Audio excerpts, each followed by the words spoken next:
Hey guys, what's going on? I am the Mize. It is a Mize day for a duel, and today, amongst all the stress, amongst the concern of the health environment, I am here from home to bring you a personal deck profile that I threw together. For the new Master Rule, it's of course the standard Fluffal build. Nothing too special, but it's something to pass the time, something to keep you entertained, and something just to hype you up for when everything goes back to normal. We get you back into logos. We can start slapping people down with the OTKs. So I'm going to jump into this deck profile here. Aside from that, feel free to check out the rest of my channel, Mize Day for a Duel, as well as check out my Insta, One Man Mize. I'm normally just, posting silly stuff, keeping updates with Yu-Gi-Oh! Stuff, and maybe throwing up new ideas. So feel free to give that a check out also as well.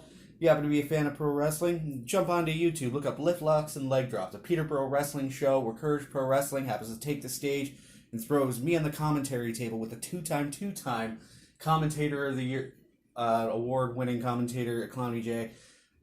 Aside from that, let's jump into this. So, of course, standard build, 3 copies of Fluffal Dog. Searches out any given Fluffal monster, Edgem, Sabers, whatever you happen to need at the time. Wings, bears, penguins even, whatever the case is. Very good card to have. I still run with a 2 copy of Fluffal Penguin. I'm thinking about opting up to a 3rd because both effects are very handy.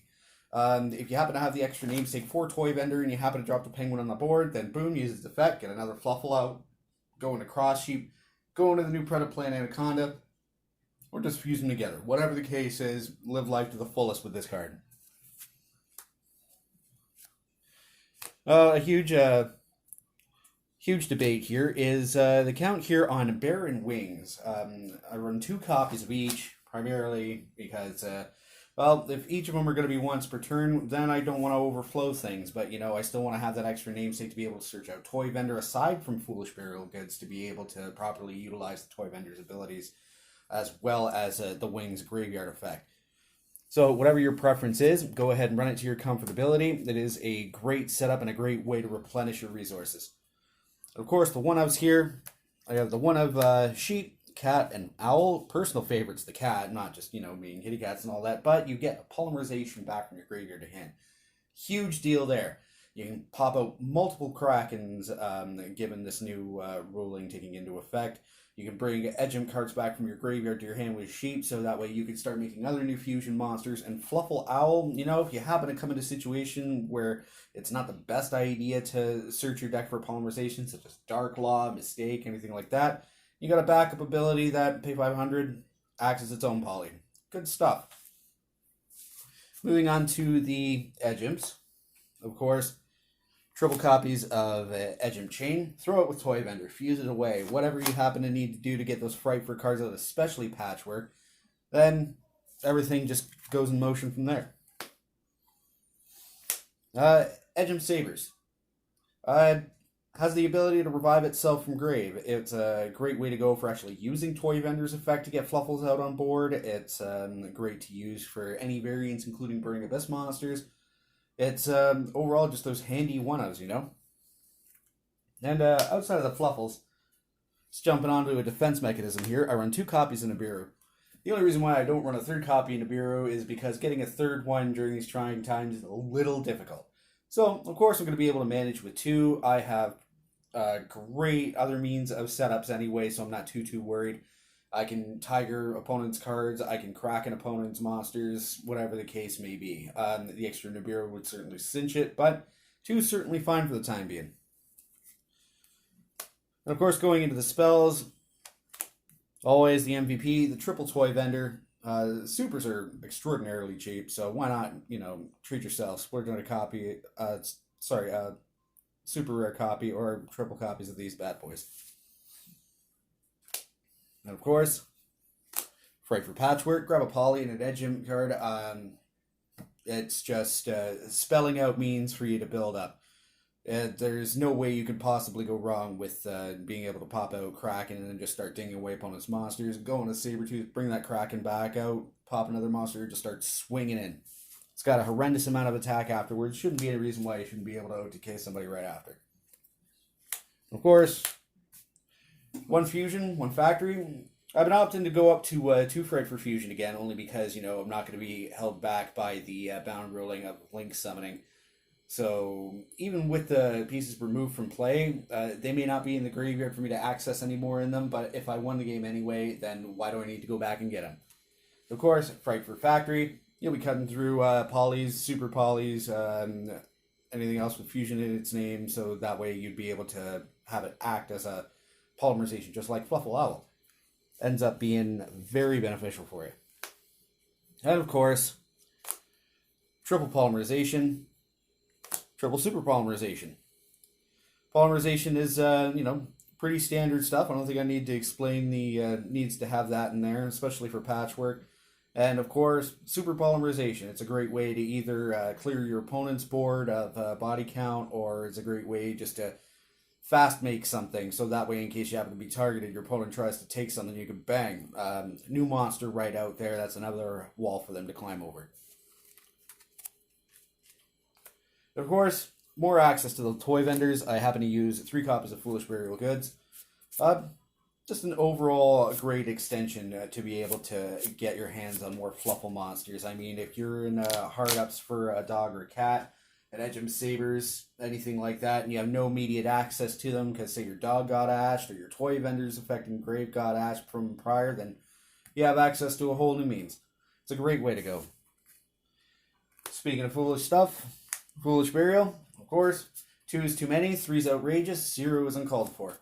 Foolish Burial will allow you the capability to send your wings from deck to grave.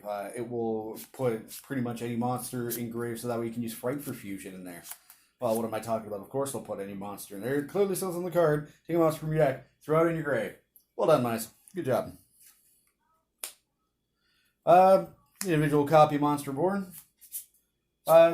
It's a hell of a lot better than Fright for Reborn, I'll tell you that. I'm not going to go dissing on the capability of Fright for Reborn, but having to have a Fright for Monster in grave is a little, tedious to get to, and if your opponent takes that away, or if you happen to not have other materials necessary to use it, then, well, Monster Reborn does the same thing anyway. It's just going to revive a monster, so you can either have a big booty on the board, or you can Monster Reborn that certain ingredient that's just right for what you need to get done. And of course, 3 copy Called by the Grave. This was originally going to be Ash Blossom and Joyous Spring, but why stop your one play why stop my one play from happening there when I can easily stop you from stopping me from being able to get to that play, or any other means. So whether it's during my turn or your turn coming up, why completely shut out?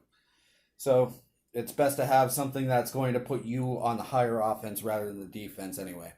So getting this out there, you can just start going off. There's no need to be ogred, no need to be ashed, no need to be drolled or crowed or anything like that.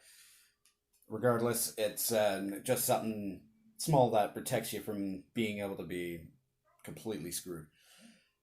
At any rate, that's the main deck count there. If you guys happen to build your decks differently, if you happen to utilize other materials for your build or comfortability, feel free to drop in the comments. If I sound like an idiot, feel free to call me an idiot in the comments as well. Totally don't mind. I'm all up for human conversation, especially where I can get it during these trying times. Again, though, let's not stress about that as much as we are, and let's just move on, keep on going through things. So the extra deck stuff here, of course, I got the Anaconda, I got the Cross Sheep. Pretty standard stuff. They both work for fusion summoning. One gives me access to those fusion spells. The other one gives me access to monsters in my grave, so that way I can fuse even more than I already have. And also as well, copy of Borreload Dragon. I use a copy of Boral Sword, but Borreload can get me out of a bind, whereas Boral Sword can maybe just kind of sit there, not be completely run over, whereas Borreload helps more strategically than being run over. And everybody's favorite part of the extra deck, of course, the fusions. 3 copies of Sabertooth. You don't need to make it invincible all the time. You just need to make it so you can spam out those extra boosts, spam out those Fright for Krakens, clear boards, win games. You know the rest. Of course, 2 copies of Fright for Kraken is the MVP of the fusion monsters. Being able to send monsters to grave, attack twice, turn to defense after he's done attacking. And he may not be able to attack directly if he uses his effect, but, I'd rather be able to clear 3 monsters with 1 rather than, just clear 1 and not be able to do anything whatsoever. So, needless to say, Kraken is a soft once per turn MVP that can turn into just a muscle machine after using his effect each and every time. Fright for Tigers, you know, another way to give attack boost, clear boards, and go in for those OTK mowdowns. And I'm going to delve into the Fright for Sheeps. Don't necessarily need to have instant fusion. This is just a means, well, if you happen to go first and you don't, run into Christie or anything like that, you have means that will protect your life points as well as come back even stronger than ever, so that way you can avoid any other muscly mishaps. Not to mention that when this card battles, prevents your opponent from using cards and effects. So it's a great, base of security as well as means to just mow over monsters. And of course, the one-ofs have the Wolf and the Daredevil. A lot of people don't really opt for Daredevil all that often. He's a big, beefy boy, and he has a great damage outlet for, stuff in the grave when he gets sent away. Also, he looks cool. I don't know, something about a devil in diapers. And, of course, the Wolf, manageable OTK machine. You happen to tiger all out of their monsters or cracking them out of their monster, whatever the quantity is. And you just drop this bad boy out with 3 or more and then just go in for that OTK, Because if you have that extra Fright for monster out, then Wolf, you can just 2 to 3. That gets rid of the majority, if not the rest of their life points. And the other one on board can just finish the job. And of course, the Super Polys, I just run the 1 copy of Starving Bound. Just like Nibiru, it's a great way to take control of the board and clear your opponent's mess. So even if you do Nibiru them, then you can at least manage to make the stats of the token a little smaller, make it easier to run over.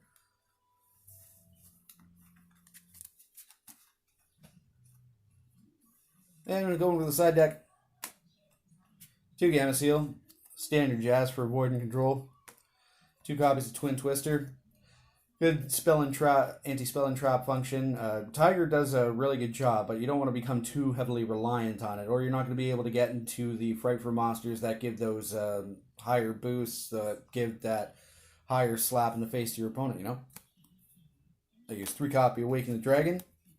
Of course, for the extra deck, just those extra amenities. And another means to control or put an obstacle in your opponent's path, 3 Archlord Christia. Fantastic tech, fantastic means to go first. It puts your worries at ease when you can set up something that's going to prevent your opponent from OTKing you. And of course, in the side here, I took up the rest of the space with 3 Ash Blossom.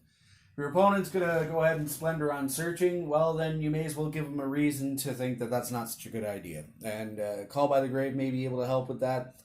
Ash helps just as good, when it comes to preventing your opponent from doing that kind of thing.